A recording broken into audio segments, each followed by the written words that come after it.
офисинде туруп, роодун ичинде туруп, анан кайра ошону бычактап өлтүрткөнгө шарт түзүп берип атканына мен таң калып атам. Экөөнү бир комнатага, бир кабинетке кийирип койгону бул эмне дегени? Экөөң сүйлөш деген сөз. Кыргызстанда светтик өлкө болгон мамлекетте ушундай окуя болгону бардыгын таң калтырды. Бул адам баласынын укугун бузуп, мажбурлап үйлөнүп, кыз уурдоо эмес, бул адам уурдоо да, туура. Бул адам уурдоо.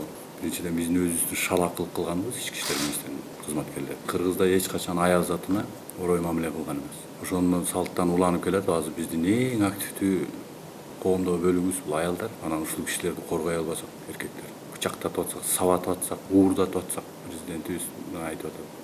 Мен башкы өкмөттүн мүчөсү, өкмөттүн башында отурган адамдарга мындан чоң сок.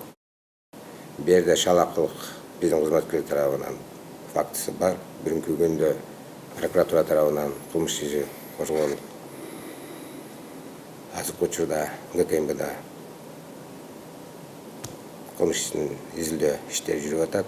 Турдалы кыздын уурдаган боюнча Первомайский районунда кылмыш иши козголгон, ошондой эле өлтүрүү боюнча Жайла районунда кылмыш иши козголуп, биз тараптан бүгүнкү күндө изилдөө жүргүзүлүп атат.